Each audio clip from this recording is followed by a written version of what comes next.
सौ मित्रों जय सोमनाथ। ओम नमः शिवाय। प्रिय मित्रों, તમારો દિવસ શુભ રહે, મંગલમય શુભકામના હું બિલ્લી મરાઠી જોગીભાઈ વ્યાસ આપ સૌનું આપણે જોગશાળામાં હાર્દિક સ્વાગત કરું છું। મિત્રો, આજ રોજ જોઈશું આજનું શુભ પંચાંગ।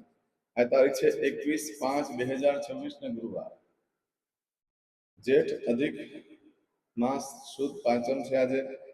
આજની પાંચમને સ્કંદ ષષ્ઠી તરીકે પણ આજના દિવસને ઓળખવામાં આવે છે। આજે ગુરુ પૃષ્ઠયામ સિદ્ધિ યોગ પણ છે। આજે દિવસ ઘણો શુભ છે। આજના દિવસે પાંચમ દિવસે ખાસ કરીને શિવ વ્રત કરવાનું બહુ મહત્વ છે અને આજના દિવસે ખાસ કરીને શેરડીનું દાન કરવું અથવા દૂધનું દાન કરવું બ્રાહ્મણોને કરવાનું હોય છે। આનાથી અકાળ મૃત્યુ ટળી જાય છે। આ બ્રાહ્મણને દાન કરી શકો છો અને મહાદેવને પણ ચડાવવાનું મહત્વ હોય છે। તો આ દાન ચોક્કસ કરવું, આનાથી અકાળ મૃત્યુમાંથી મુક્તિ મળતી હોય છે। આજ રોજ જોઈશું આજનું શુભ પંચાંગ। આજે જે બાળકનો જન્મ થાય છે એની તિથિ ગણાય છે પાંચમ। આ પાંચમ તિથિ આજે મળસ કે આજે સવારે 8:28 પૂર્ણ થઈ જાય છે અને ત્યાર પછી બાળકનો જન્મ થાય એની છઠ તિથિ ગણાશે। આજે જે બાળકનો જન્મ થાય છે નક્ષત્ર ગણાય છે પુષ્ય। આ પુષ્ય નક્ષત્ર આજે મળસ કે 4:13 શરૂ થઈ આવતીકાલે મળસ કે 2:50 પૂર્ણ થશે। પુષ્ય નક્ષત્ર છે અને ગુરુવાર છે, ઘણો શુભ દિવસ છે। આજના દિવસે જે બાળકનો જન્મ થાય છે એનો યોગ ગણાય છે ગંડ યોગ। આજે સવારે 10:59 પૂર્ણ થઈ જાય અને ત્યાર પછી જે બાળકનો જન્મ થાય વૃદ્ધિ યોગ ગણાશે। આજે જે બાળકનો જન્મ થાય છે એનું કરણ ગણાય છે બાલવ। આ બાલવ કરણ આજે સવારે 8:28 પૂર્ણ થઈ જાય અને ત્યાર પછી જે બાળકનો જન્મ થાય એનું કૌલવ કરણ ગણાશે। આજે જે બાળકનો જન્મ થાય છે એની રાશિ ગણાય છે કર્ક। કર્ક રાશિની અક્ષર છે ડ અને હ। કર્ક રાશિનો સ્વામી ચંદ્ર ગણાય છે। મિત્રો, આજે આખા દિવસમાં કોઈ પણ બાળકનો જન્મ થાય એ બધાની રાશિ કર્ક ગણાશે। આ રાશિ તિથિ વાર નક્ષત્ર યોગ કરવાનું બહુ જ મહત્વ છે। એમાં જેનો જન્મ હોય તેને ચોક્કસ પ્રમાણે પૂજા વિધિ કરી લેવી છે। આ કર્ક રાશિ 23 તારીખે મળસ કે 2:09 પૂર્ણ થાય છે, એટલે ત્યાં સુધી જે બાળકોના જન્મ થાય એ બધાની રાશિ કર્ક છે। આ રાશિ તિથિ વાર નક્ષત્ર આપણા જીવનના મૂળ હેતુ, મૂળ પાયા છે, તેની ચોક્કસ પૂજા વિધિ કરી લેવી। આજે જે કે મારા સબસ્ક્રાઇબ મિત્ર, અમારા ઘર પરિવારની કોઈ પણ સદસ્યની વર્ષગાંઠ છે, મેરેજ એનિવર્સરી છે, એ બધાને મારી ઘણી ઘણી શુભકામના। તમારા જીવનમાં ખૂબ પ્રગતિ થાય, ભગવાન શંકર તમારી બધી મનોકામના પૂર્ણ કરે। સવારમાં ઉઠી આજનું સુકન કરી લો, આખો વર્ષ તમારો સુંદર વ્યતીત થશે। આજે જે કોઈ મારા સબસ્ક્રાઇબ મિત્ર, મારા ઘર પરિવારના કોઈ પણ સદસ્ય કોઈ જગ્યાએ ઇન્ટરવ્યુ આપવા જઈ રહ્યા છે, નોકરી ધંધા માટે જરૂર છે, પરીક્ષા માટે જરૂર છે, યાત્રા પ્રવાસ માટે જરૂર છે, ધર્મક્ષેત્રની યાત્રા માટે જરૂર છે, વિદેશમાં જરૂર છે, અને ઓપરેશન, ડિલિવરી, સગાઈ, હવે કોઈ પણ કાર્ય તમે કરવા જઈ રહ્યા હોય તે કાર્યમાં તમને દિવ્ય સફળતા પ્રાપ્ત થાય હું સોમનાથ દાદાને પ્રાર્થના કરું। પરંતુ આજે જ્યારે ઘરેથી નીકળો છો તો કોઈ કામ કરવા જવાનું હોય કે એમને જઈ રહ્યા છો તો આટલું તો ચોક્કસ કરીને નીકળવું। એમ તો આપણી જોગેશ ચેનલ પર જઈ પ્લે લિસ્ટમાં જઈ આજનું સુકન કરીને નીકળો અને એમ જ જઈ રહ્યા છો તો આજે ગુરુવાર છે, ગુરુને વંદન કરો। ગુરુ ન હોય તો સર્વપ્રથમ માતા પિતા પરમ ગુરુ છે, માતા પિતાને વંદન કરવા। અને આજે બ્રાહ્મણોને ભોજન કરવાનું પણ બહુ જ મહત્વ હોય છે। ગુરુવાર છે, બ્રાહ્મણોને ભોજન કરાવવાથી લક્ષ્મી દેવી પ્રસન્ન થાય છે। આજના દિવસે ભગવાન શંકરને પીળી ચણાની દાળ ચડાવવાનું પણ બહુ જ મહત્વ છે। આજના દિવસે પીળા વસ્ત્ર ભગવાનને અર્પણ કરવા। કોઈ પણ ભગવાને તમે આજે વસ્ત્ર ધારણ કરતા હોય તો પીળા કરી શકો, તમે પોતે પણ પીળા વસ્ત્ર પણ કરી શકો છો। આજના દિવસે કોઈ પણ કાર્ય કરવા માંગો છો તેના માટે ચોક્કસ સમય છે, જોઈ લઈએ। આજે સવારે 6 થી 7:30 વાગ્યા સુધીનો સમય શુભ રહેશે। એ જ રીતે સવારે 10:30 થી બપોરે 3 વાગ્યા સુધીનો સમય શુભ રહેશે। સાંજે 6 થી રાત્રે 9 વાગ્યા સુધીનો સમય શુભ રહેશે।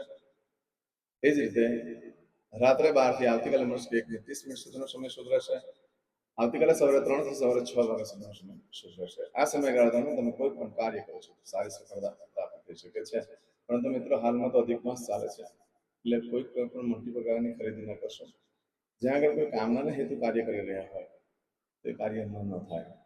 અત્યારે તમે જરૂરિયાતની રોજની જે વસ્તુઓ છે તે ખરીદી કરો છો, કોઈ તકલીફ નથી, પણ એવું બને કે ઇન્ટરવ્યુ આપવા જવું જ પડે એમ છે, વિદેશમાં જવું જ પડે એમ છે, અમુક કાર્ય એવા ફરજિયાત કરવા પડે છે, સરકારને પહેલાં કોઈ કાર્ય મોટા હોય તો તે કરવા જ પડે એમ છે, તે કરો।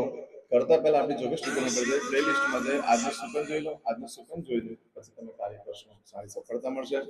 આજે કરશો આજનો સંકલ્પ, ચમચીમાં પાણી લઈ લો। અદ્યતન માસના માસોત્તમ પરમ પવિત્ર જ્યેષ્ઠ અધિક માસે શુભે શુક્લ પક્ષે પંચમ્યાયામ બૃહસ્પતિવાર સંવિત્તાયામ।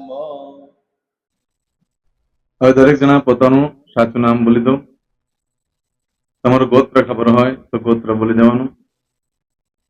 પછી બોલવાનું છે અહમ, મમ, આત્મન, શ્રુતિ, સ્મૃતિ, પુરાણોક્ત, પુણ્ય, ફલ, પ્રાપ્તિ, અર્થમ, અપ્રાપ્ત, लक्ष्मीः प्राप्ति अर्थम प्राप्त लक्ष्मीः चिरकाल सौ रक्षणात्मक लोके वा सभायां राजद्वारे व्यापारे विद्या अभ्यासे देशे विदेशे सर्वत्र यश कीर्ति विजय लाभादि प्राप्ति अर्थम मम अखिल कुटुंबस्य आयु आरोग्य ऐश्वर्यादि प्राप्ति अर्थम मम जन्म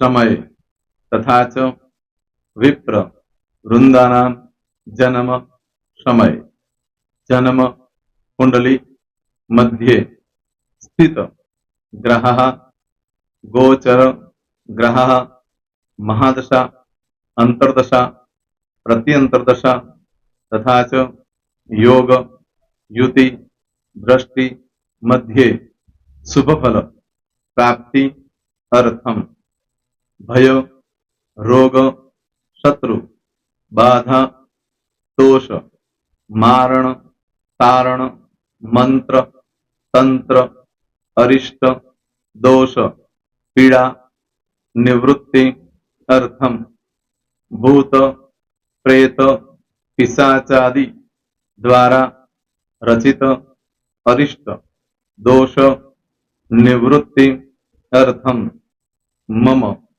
सकल मनवांछित फल और તમારા મનમાં જે કઈ ઈચ્છા હોય તે બોલી જવાનું.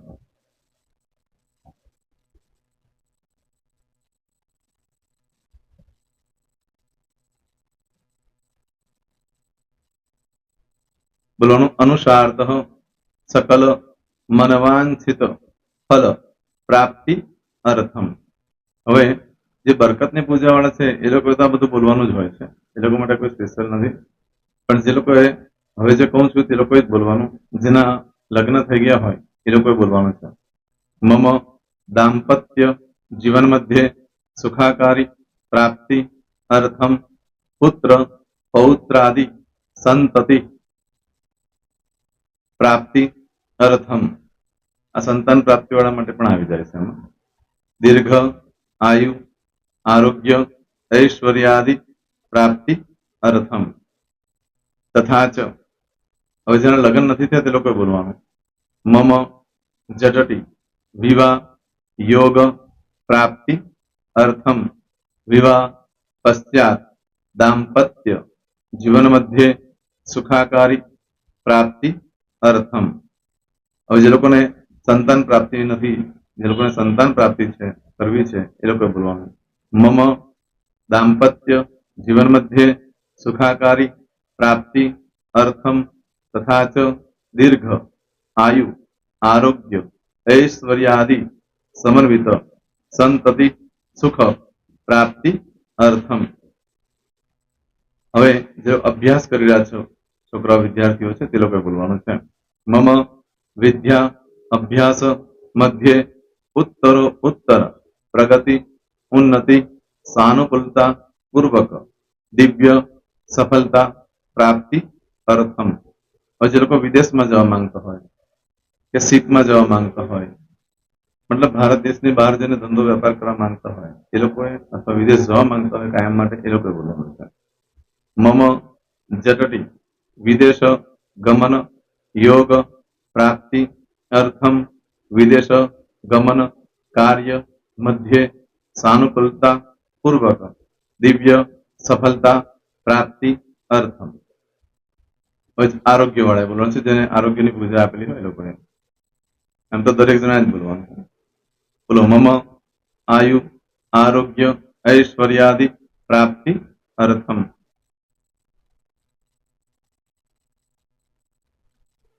હવે દરેક જણા બોલવાનું. सकल मनवांछित फल प्राप्ति अर्थम अद्य दिने